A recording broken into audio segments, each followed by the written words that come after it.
organization Solidarity Now.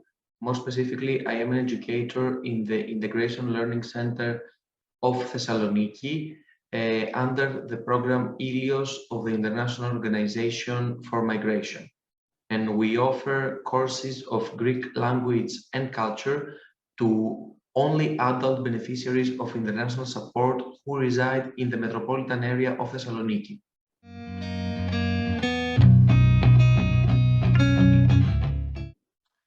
There are numerous challenges that arise every day, and new challenges that we haven't encountered in the past and we will encounter in the future. To begin with, not all of our students are at the same level of knowledge of the Greek language. Some of them have had Greek lessons before when they resided in camps.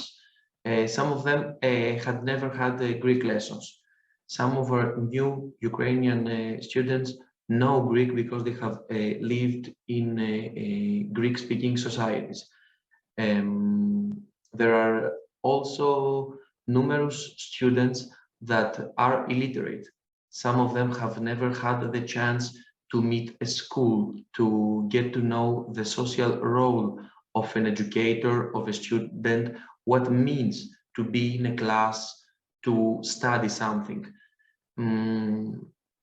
A third challenge that I could note is the tensions that sometimes exist between students of different religious beliefs, of different cultural background, sometimes of students from the same country, even political tensions.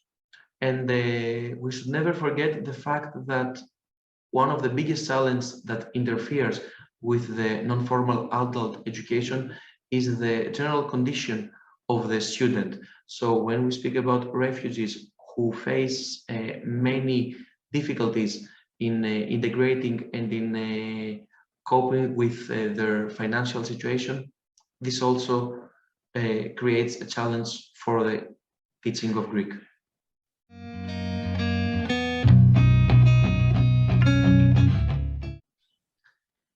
First of all, our biggest task as teachers is not only to teach Greek, but to create an atmosphere of trust and mutual respect, especially when we find ourselves in multicultural classrooms, in intercultural environments.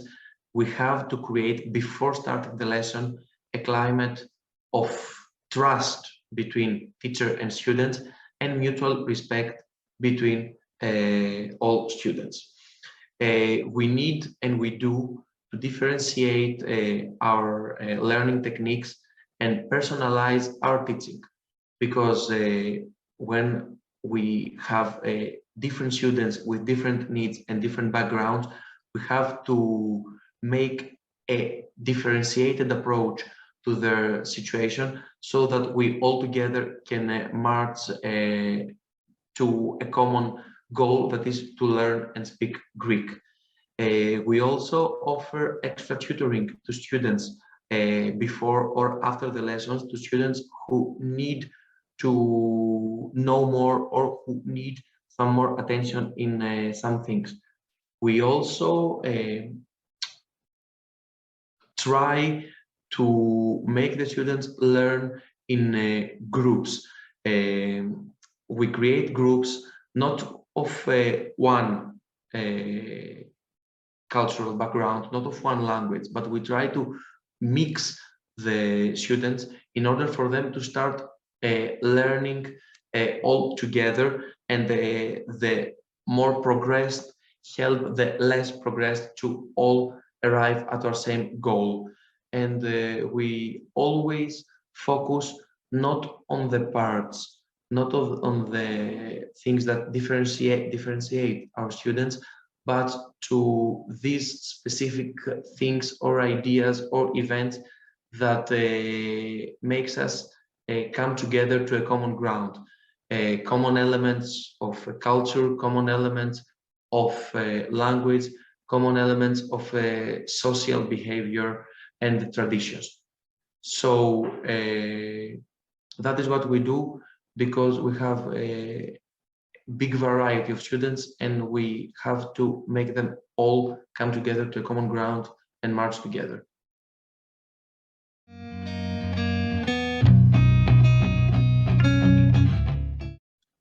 Of course, I let them speak their languages. This practice help us as teachers to make the students learn more easily, because the students who speak easier Greek, who happen to have a more elevated level of knowledge of Greek, can explain to their own language to the other students what the teacher is trying to teach them.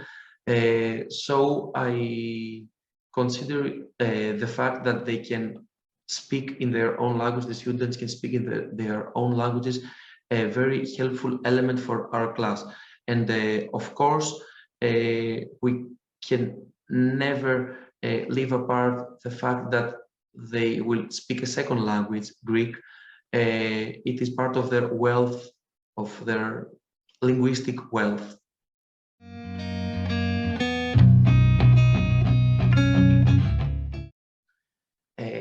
Of course, we use them.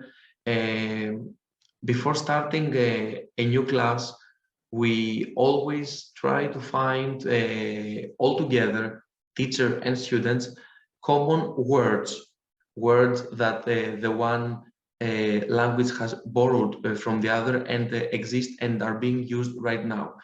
This is what we do in order to pull off the myth that Greek is a difficult language, and to try and create an atmosphere of understanding of Greek, because all of us speak a little Greek, as we all speak a small part of every language of the world.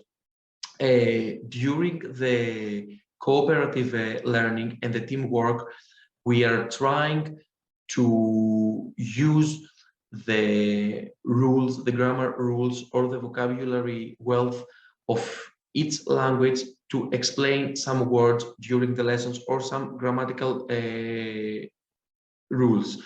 In this part, we also use interactive methods where the student takes a more active role in the lesson in order to explain to his peers, to his or her peers, the meaning of what the teacher is trying to say in their own language, and we try to bring to the Greek lesson some rules, grammar rules or vocabulary rules from the student's language.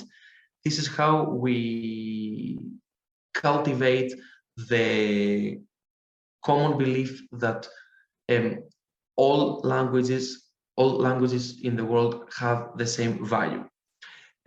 Second of all, in the cultural background, I would like to note that our lessons is not only of Greek language, but also of Greek culture.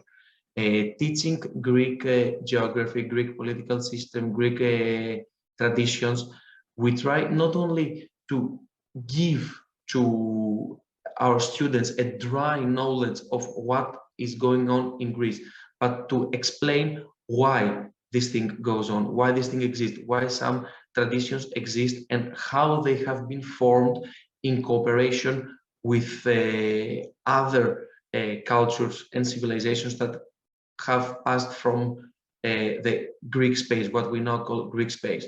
We always try to find mutual elements between our cultures. For example, mutual traditions, mutual historical events, mutual social beliefs.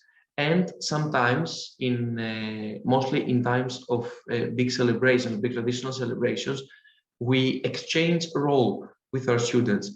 The teachers and the staff of the Integration Learning Center becomes student, while the students become teachers to teach us some cultural elements of their countries of origin.